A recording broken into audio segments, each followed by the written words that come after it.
नमस्कार friends, good afternoon. आज आपण प्री डायबेटिक स्टेज आणि होमिओपॅथिक उपचार यांच्याबद्दल बोलणार आहोत. प्री डायबेटिक स्टेज म्हणजे डायबेटीसच्या आधीची अवस्था ही सध्या यंग जनरेशनमध्ये खूप मोठ्या प्रमाणावर दिसून येत आहे. तर ही जी प्री डायबेटिक ची स्थिती असते ती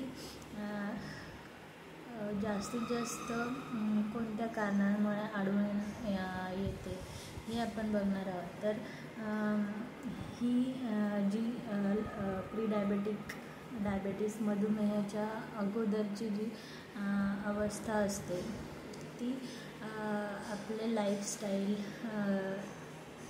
खाण्याची पद्धत, झोपणं, स्लीपिंग पॅटर्न्स याच्यावर अवलंबून असते.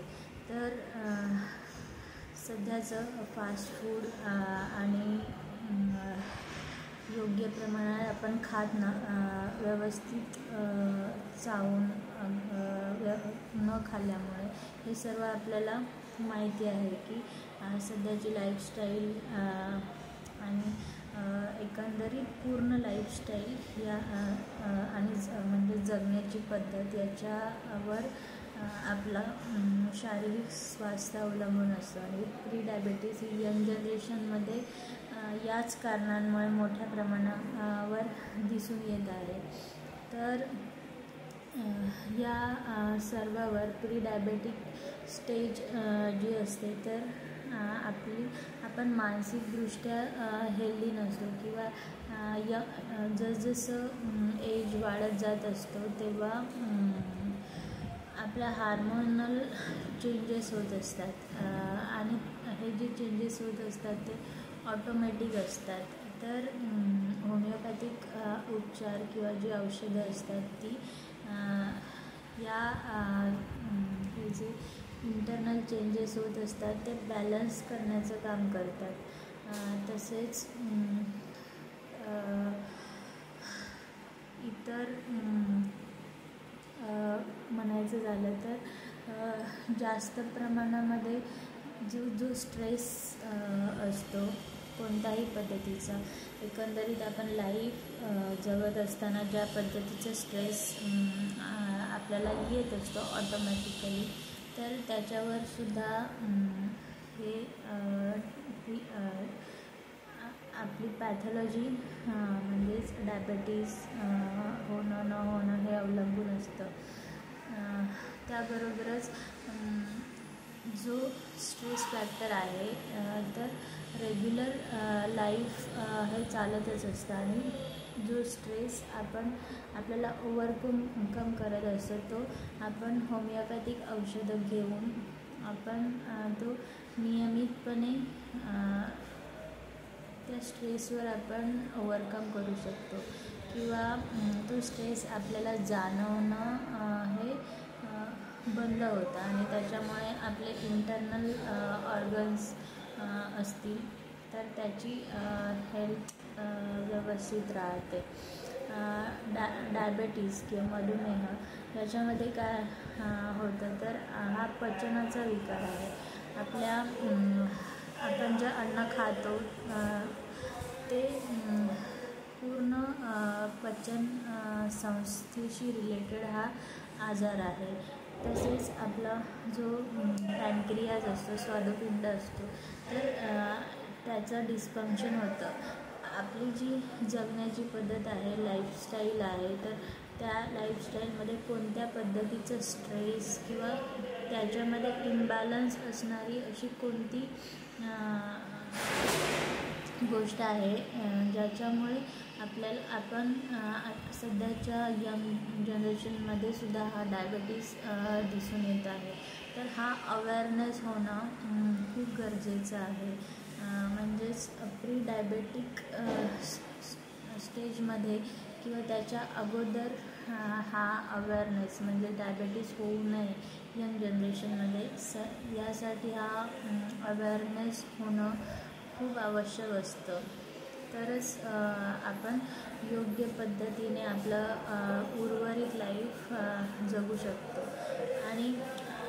सुद्धा जर डायबेटीस झाला म्हणजे यंग जनरेशनमध्येही जर तो झाला दिसून आला, मग आपण रेग्युलर ॲलोपॅथीची गोळ्या घ्यायला लागतो. आणि त्याच्यानंतरसुद्धा जो कॉज असतो माइंडमध्ये ज्याच्यावर आपण ओव्हरकम करू शकत नसतो, तर तो रेग्युलरपणे चालूच असतो.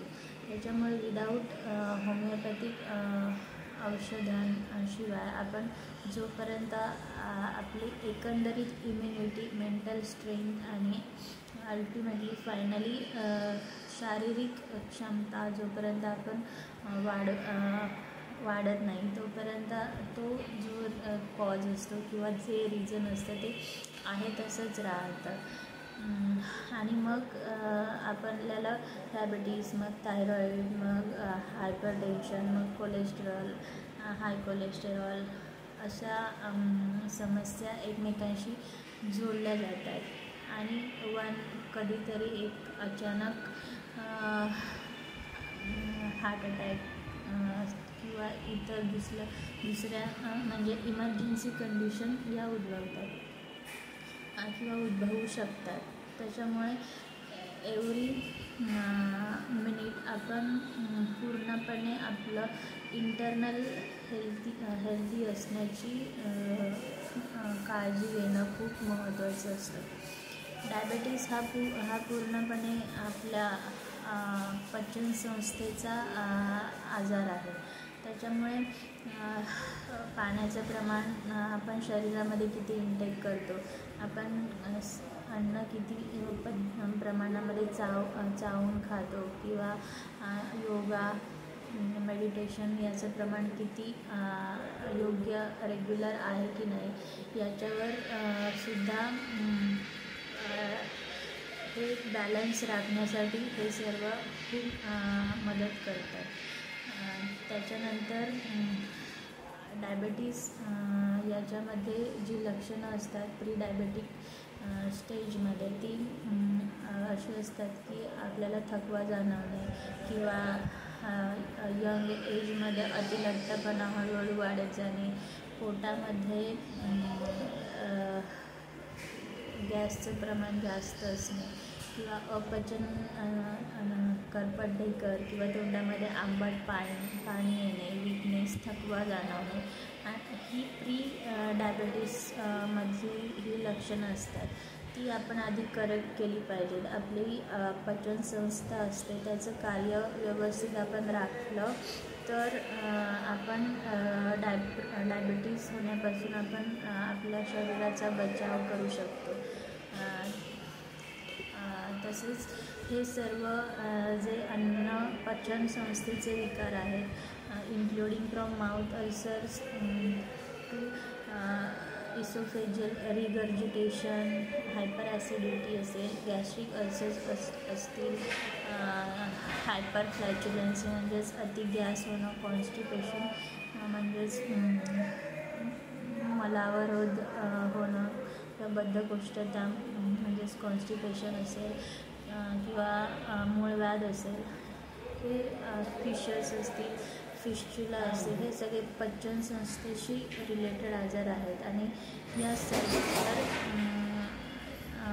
होमिओपॅथीमध्ये अतिशय चांगल्या पद्धतीचे उपचार आणि पूर्ण बरे करणारे उपचार हे अवेलेबल असतात आणि आहेत. सो अशा या प्री डायबेटिक कंडिशनमध्ये आपण रेग्युलर फॉलोअप ठेवून होमिओपॅथी चालू ठेवलं तर आपण या स्टेजमधून आपण बॅलन्स लाईफ जगू शकतो. थँक्यू.